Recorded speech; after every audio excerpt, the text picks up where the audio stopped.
Namo tassa bhagavato arahato samma sambuddhassa. Namo tassa bhagavato arahato samma sambuddhassa. Namo tassa bhagavato arahato samma sambuddhassa.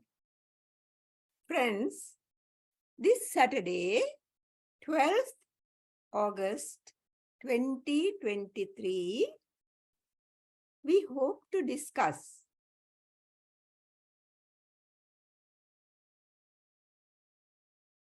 Avijja Sanna Sutta. If there is a mistake in the spelling, don't just forget about it. The actual word is anicca, not avijja. Avijja Sanna Sutta. Avijja Sanna Sutta.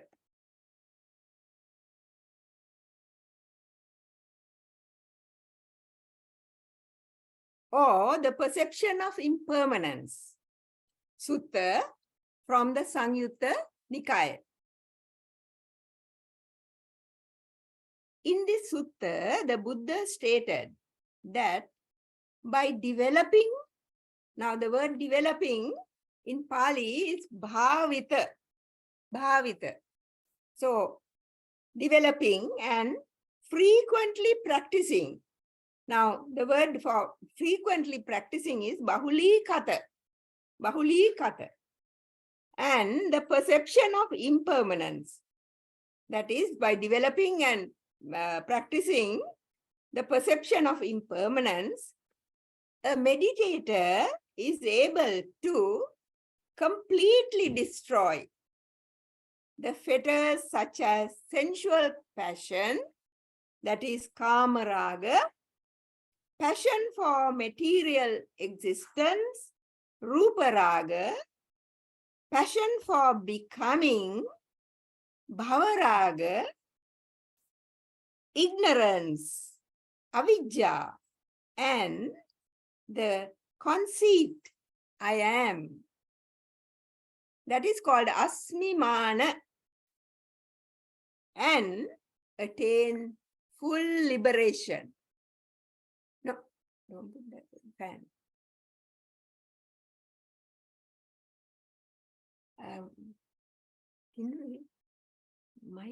I am not here.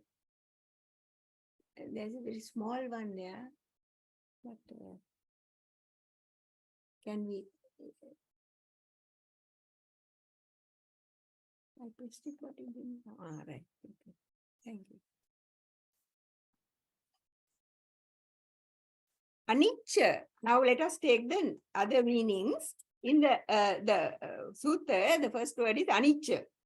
Anicca means that we are unable to sustain or keep, right, anything to our satisfaction in this life. Have you ever tried it and failed? Yeah. So anyway, that is what anicca means. The law of impermanence or anicca is a fundamental or basic principle in the Dhamma. We see that everything has a beginning, a middle, and end. Everything. Though we perceive things like the earth, mountains, rocks, etc., as stable, and to our perception, permanent. None of these things is solid. Heraclitus, the Greek philosopher, has said, no man ever steps in the same river twice,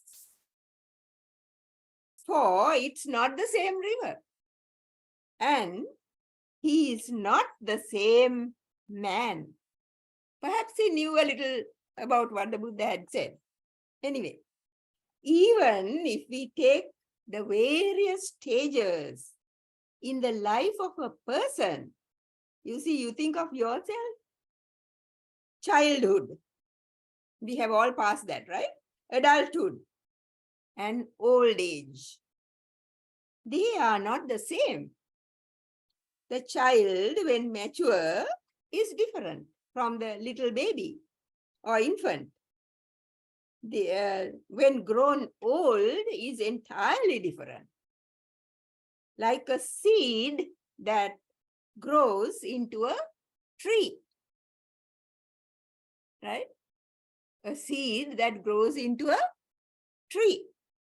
The seed is not the tree, though it is produced from the seed. The Buddha says that all worldlings are all lay people, have distorted minds or illusions. This is known as vipallasa. There are illusions of perception. That is called sanya vipallasa. Now, perception is sanya in Pali.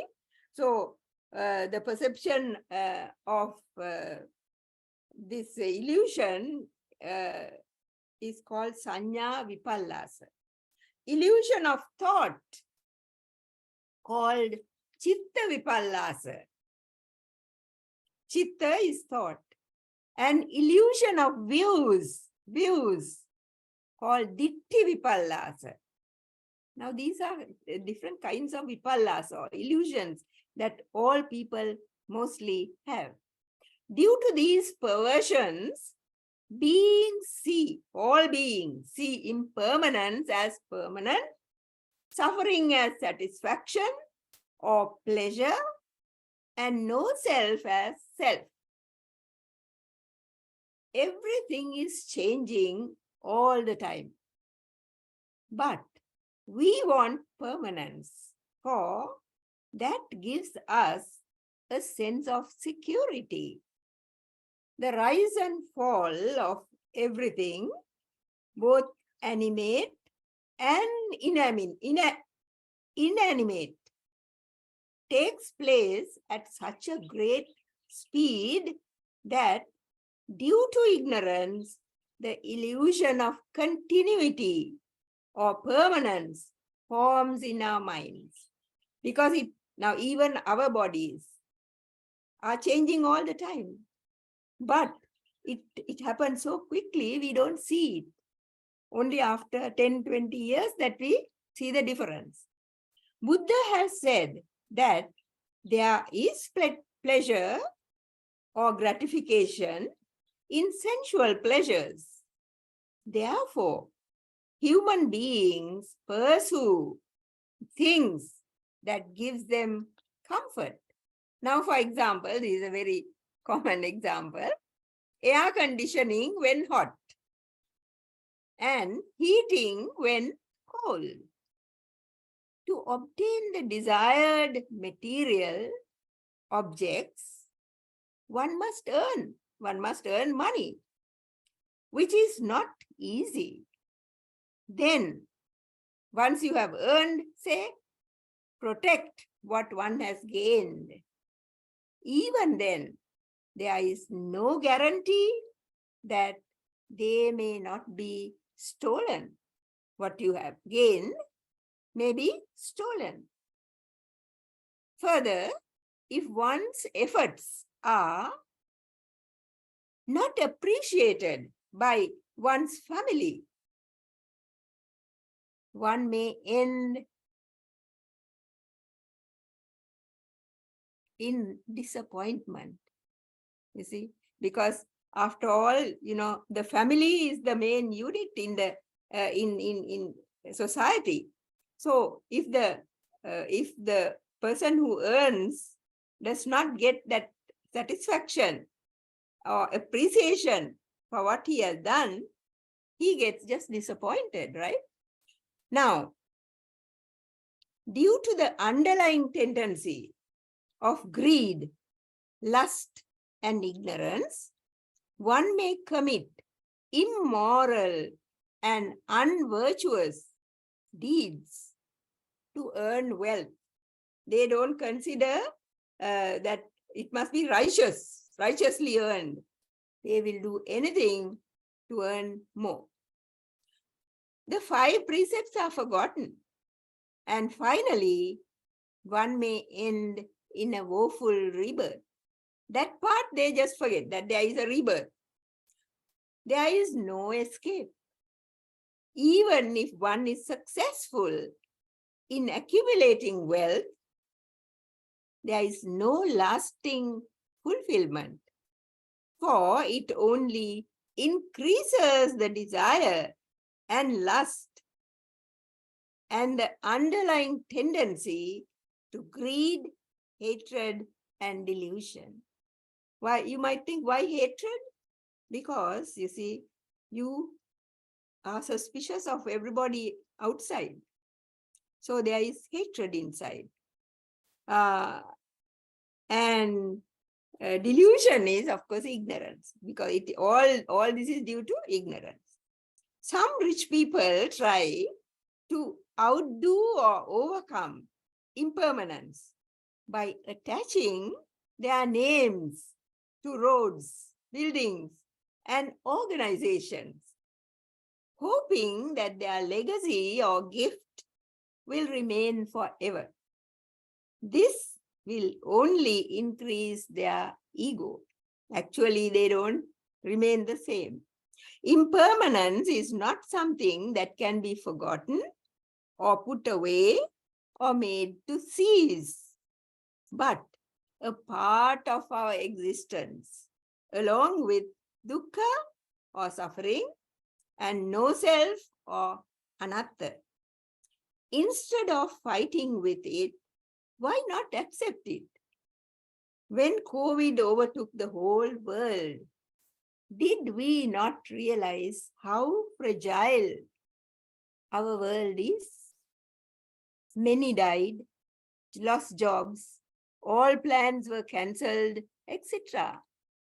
Let us patiently accept the changes caused through impermanence instead of challenging it. Let us learn to share things, what we have, we share with others, and experiences also, and let go of other things. What we want to share, we keep and then share with others, and the other things that we don't need, we let go of.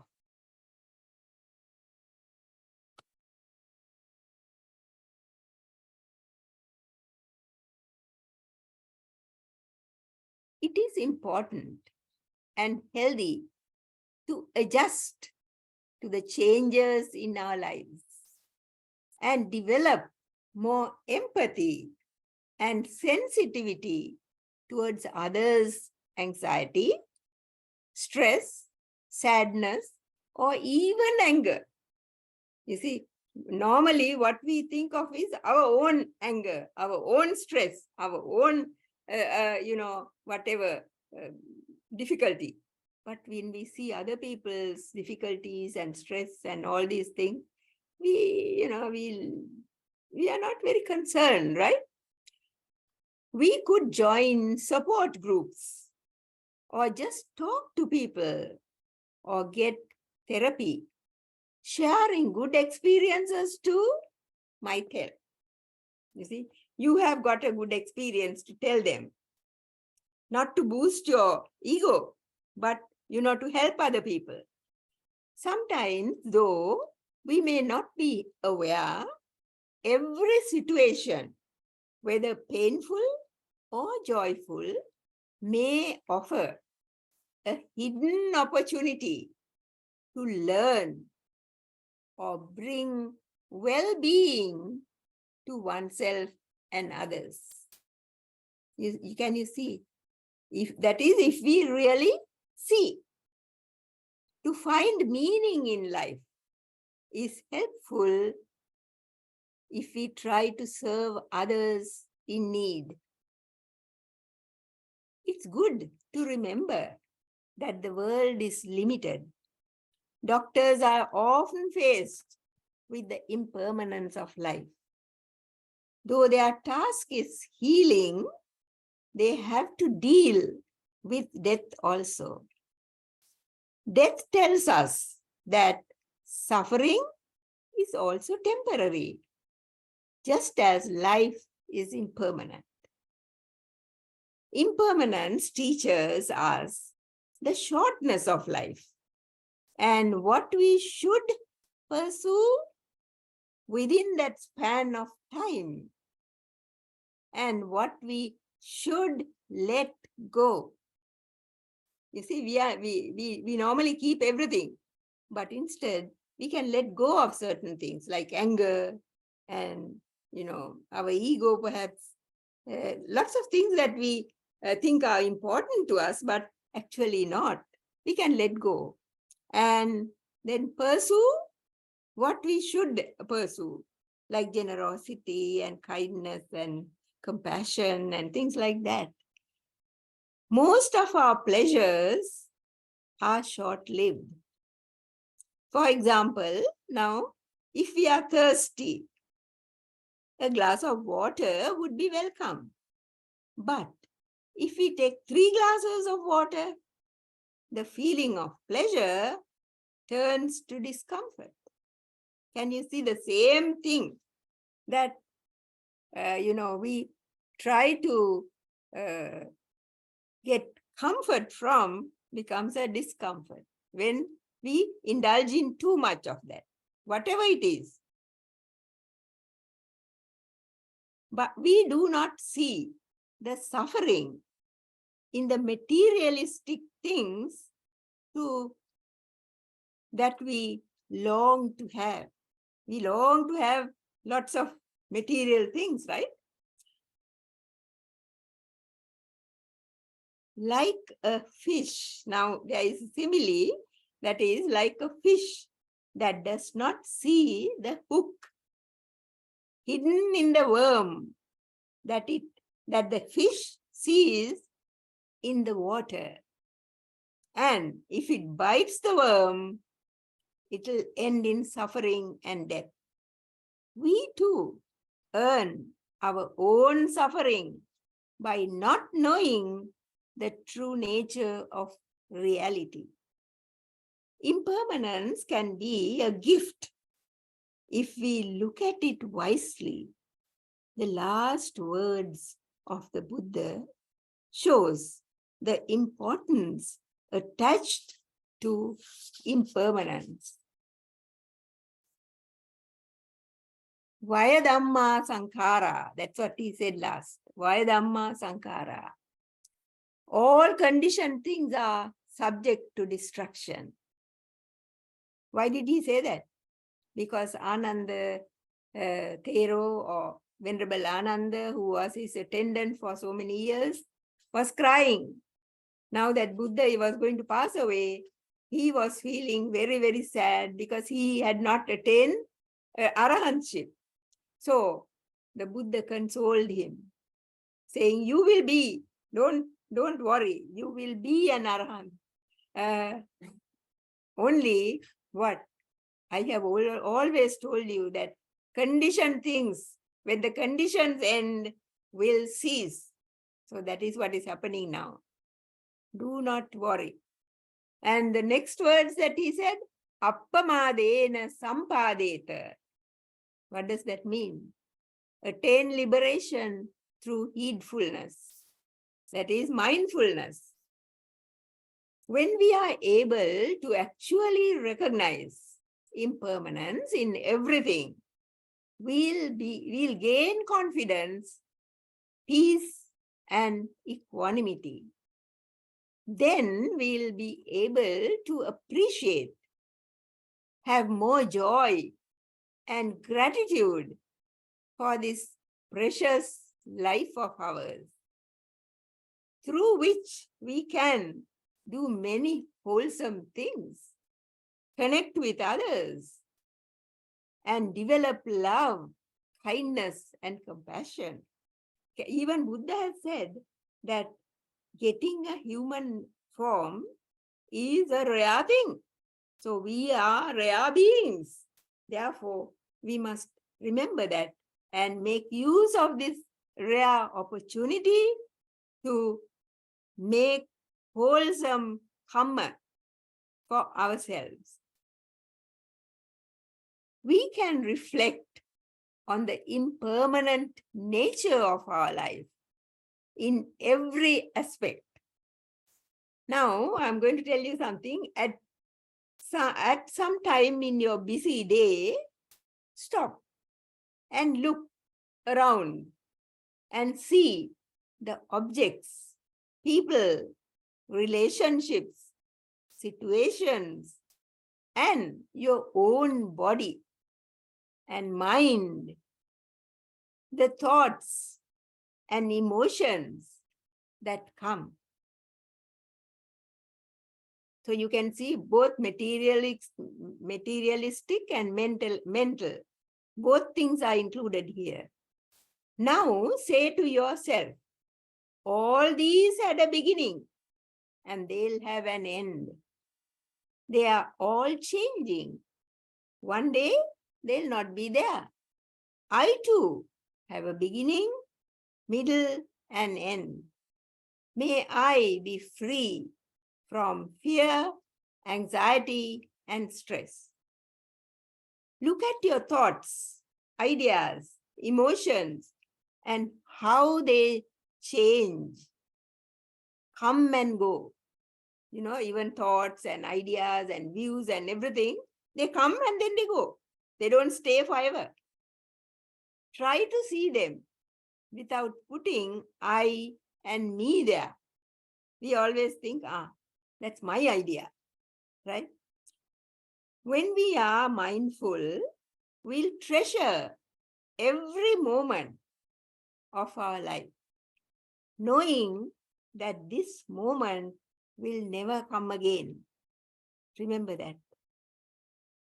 We'll not waste our moments in trifling things or getting angry over unprofitable things. I don't know how many of you find this important, but you know, it is not of much use to be angry with people because that only wastes our time. According to Buddhism, there are things that human beings cannot control. That is, growing old, falling sick, dying, decay of what is perishable. The cells in our body dies and new cells take their place. Like the waves in the ocean, every moment, many thoughts arise and die. So, we can see that change is taking place even now. Even now, you must be having all kinds of ideas coming in. What is real is only this moment. But that too passes quickly. One has to see this with wisdom. That is called Yata Bhuta Jnana. Yata Bhuta Jnana. Reading, listening, and contemplating the Dhamma is a way, or our ways, to get closer to the Dhamma. This is Dhamma Vichaya. It's called Dhamma Vichaya, or investigating. One of the enlightenment factors, actually the second factor of enlightenment. As one practices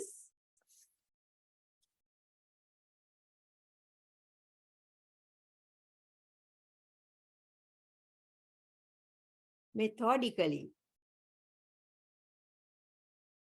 one begins to feel anicca or impermanence in one's own body also.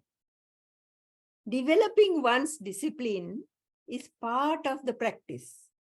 You know what I mean by discipline is, at least following the 5 precepts, right? That is what I mean by discipline. So that is the part of the practice. Then one comes to understand, when you do the practice well, you come to understand that this practice is beneficial in this moment. It is beneficial not in the future, not in future life, not after rebirth, but in this moment itself, it is beneficial.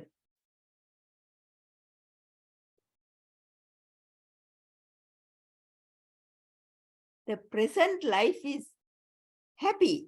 The present life is happy then. And the next life will be happier.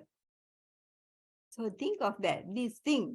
In the Avijja Sanna Sutta that we have been discussing now, the Buddha gives 10 similes to illustrate how perception of impermanence, developed and cultivated, eliminates all sensual lust, the lust for existence, eliminates ignorance, and it uproots all conceit, I am. All these are in us. Now, if we practice impermanence, all this will go away. Let us look at a few of these similes now. I'm not going to take all 10. I'll take a few of them. When now, this one, the first one that was there, when a man plowing the field, a man is plowing a field, what does he do? He cuts through all the rootlets. Now, in the ground, now even if we go to dig the ground to plant something, you will find lots of roots there, right? Those roots have come from other trees or bushes or whatever. So now when the man plows the field, he cuts through all these rootlets, right? And as he plows, when he plows, that is what he does. So too, now the Buddha says, so too, when the perception of impermanence is developed and cultivated, it eliminates all sensuous lust and all the other things like we talked about, the lust for existence, the ignorance, and uproots all conceit, I am. Then the next simile is like this. When the stalk of a branch or bunch of mangoes, now see, usually now those who have seen mango trees would have seen that when they grow, the mangoes, they don't grow each one separately. They grow all together, like in a bunch, the mangoes. So if you want to get even one and you pull the stalk, all the mangoes will come down, right? All the mangoes in that particular stalk. So that is what it means.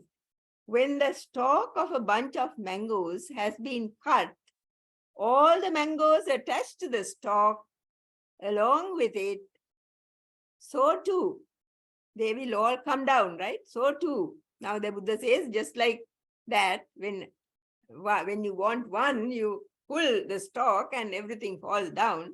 So too, when the perception of impermanence is developed, what happens? It eliminates all the sensuous lust, the lust for existence, then ignorance, and uproots the conceit, I am. Now then the next one, I have not taken many, I have only taken 3 out of the 10. Just as in autumn, when the sky is clear and cloudless, the sun ascending in the sky dispels all darkness from space. You see, now when the sun comes up, you would have seen how it, removes all the darkness that was there.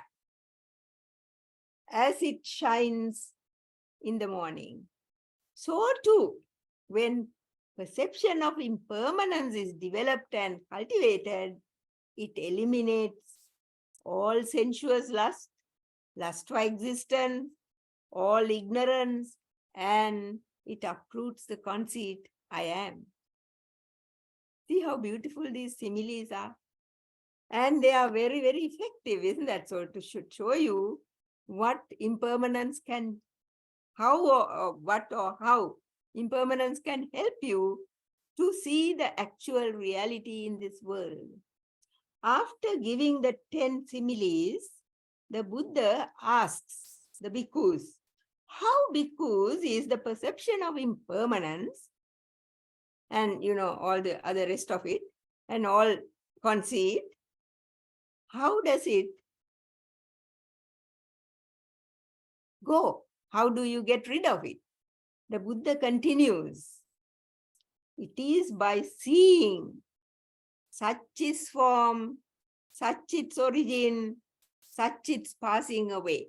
Now Buddha takes not only form, but all the aggregates, feeling, then form, feeling, perception, volition, and consciousness.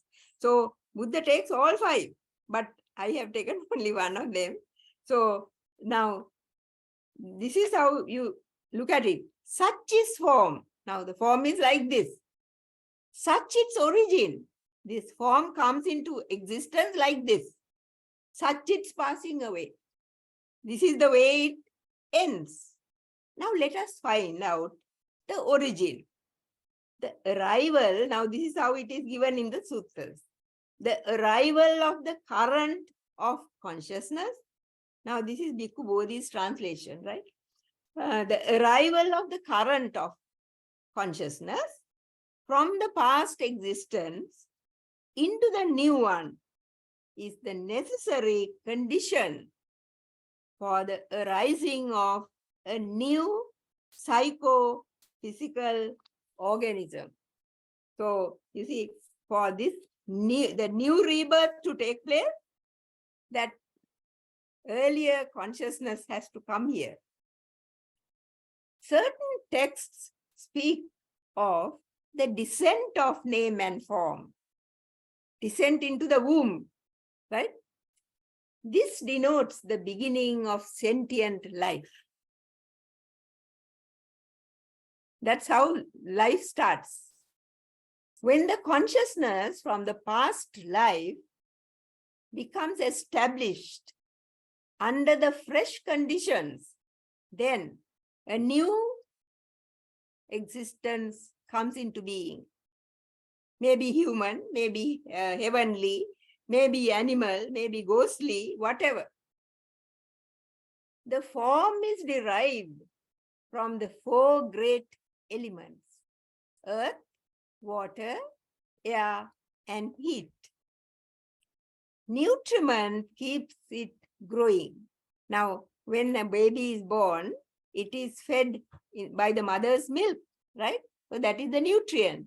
Later on, solid things are given, right? So like that, nutriment makes this being grow.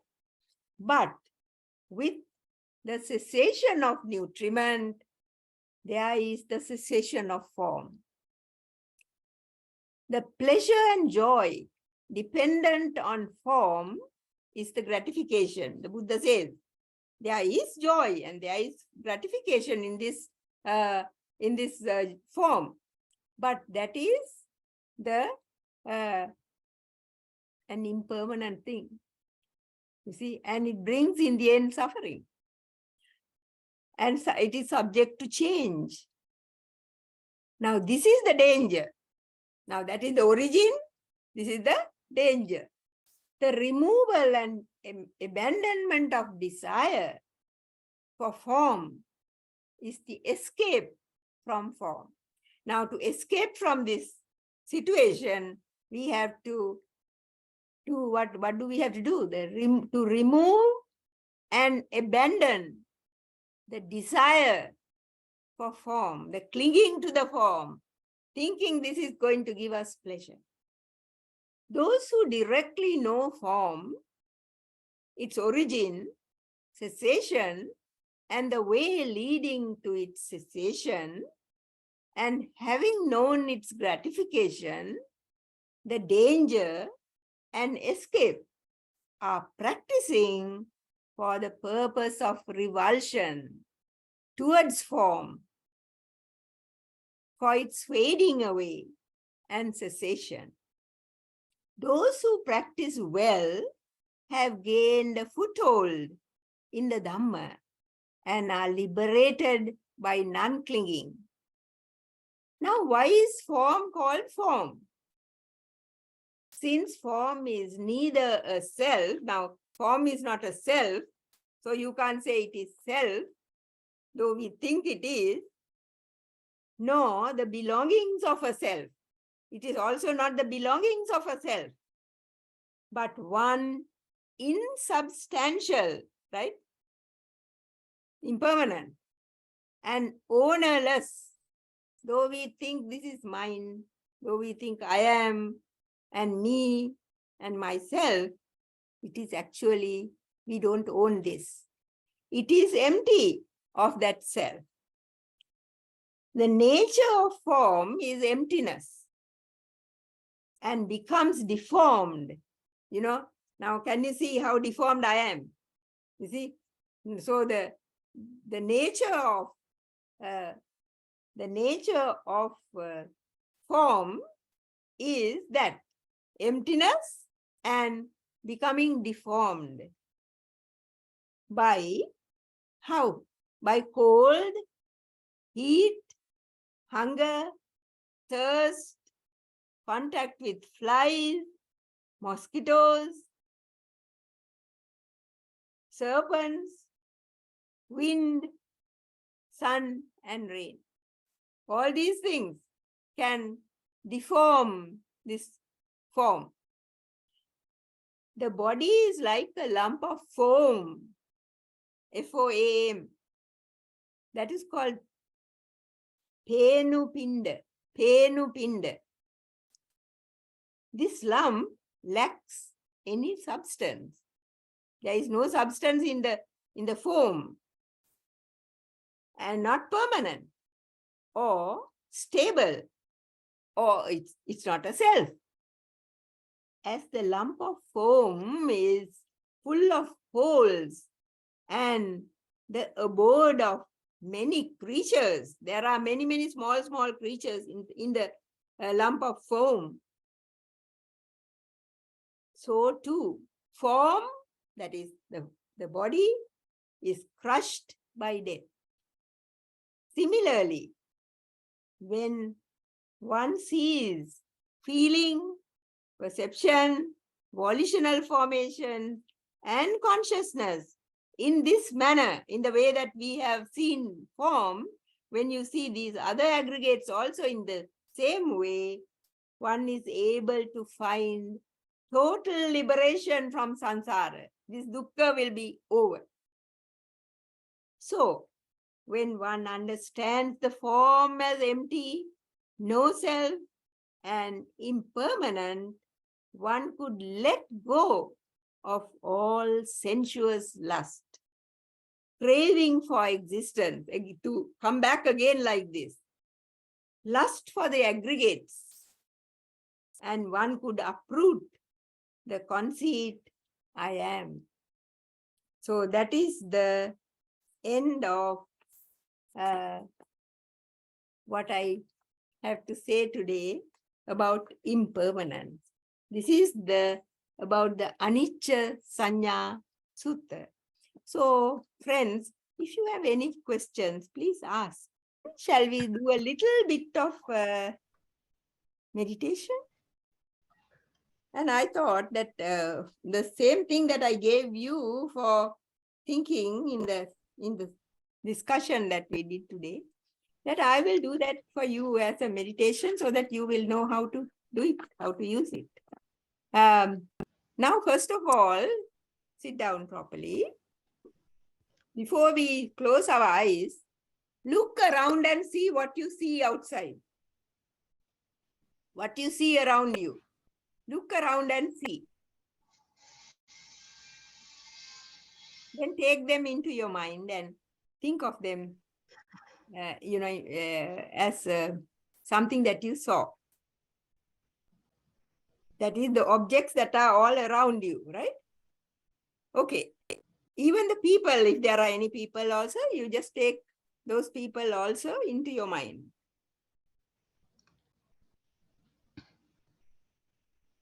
Now look at your own body, not with your eyes, right? Now to look at your own body, you don't have to use your eyes. You can use your mind, right? And look at your own body.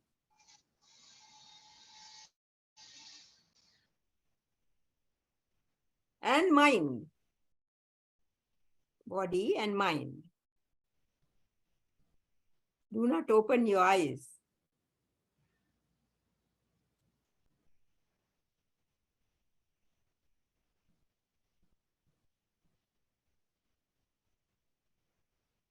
Now see what thoughts come into your mind. Or if you don't get any thoughts, that's also okay. You don't have any thoughts. But if you get any thoughts, see what thoughts come. To what category can you put them? See them.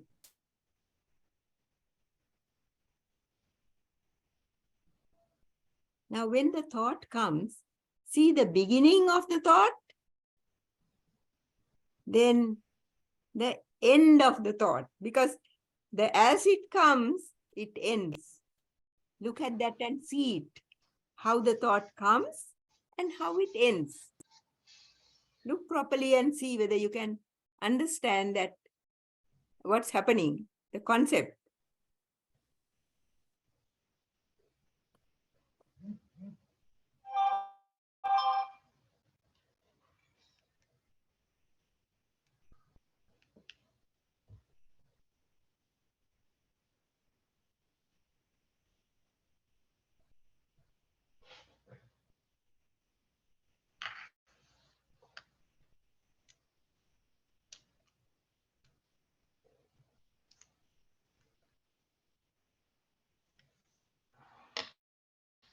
Can you see how they change?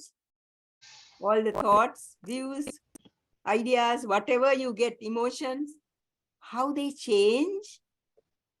Can you see that?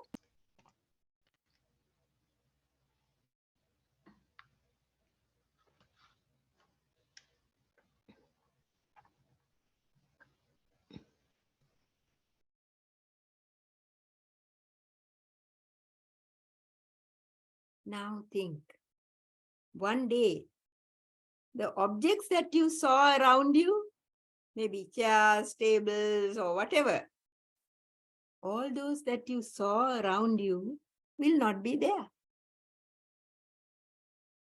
One day, they will not be there.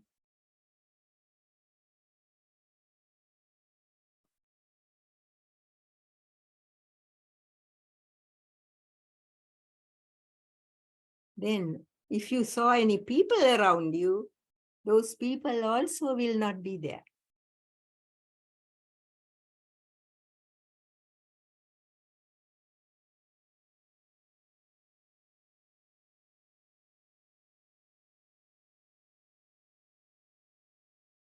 The thoughts and emotions that came, they come and they go.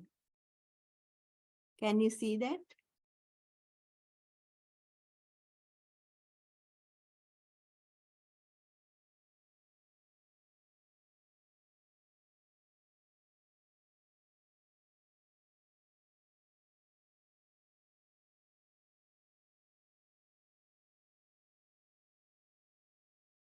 Now we'll make our wish.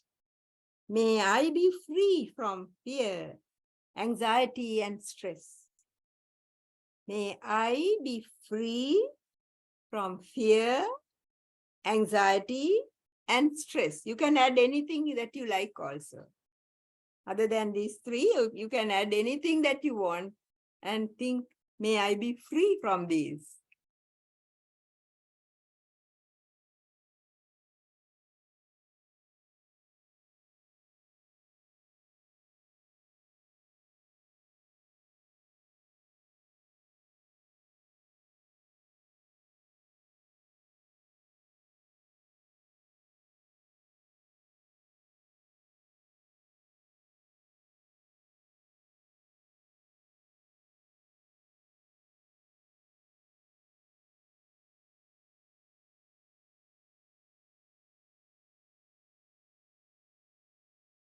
May all around me be free from fear, anxiety, and stress. May all those who are around me, now if there are any people or even animals or any beings, may all of them be free from anxiety, from stress, and from fear.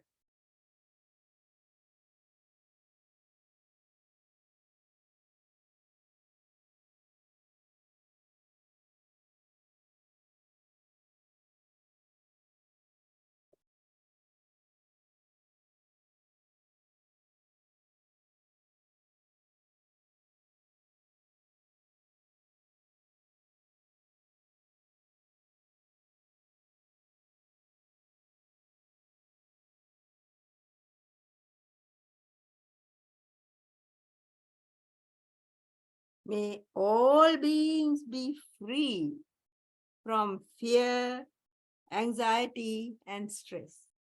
That is, all beings on earth. May all of them be free from fear, anxiety, and stress.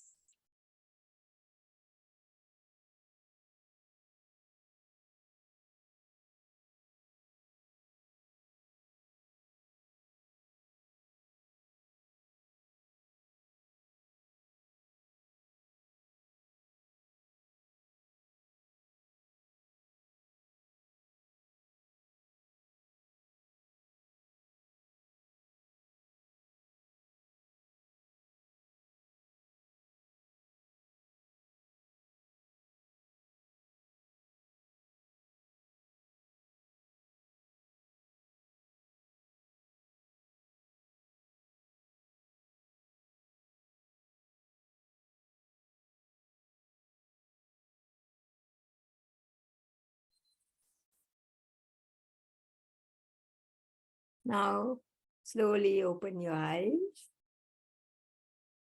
You can add many more things to this meditation when you are meditating yourself. You can add and improve it. So that's all for today.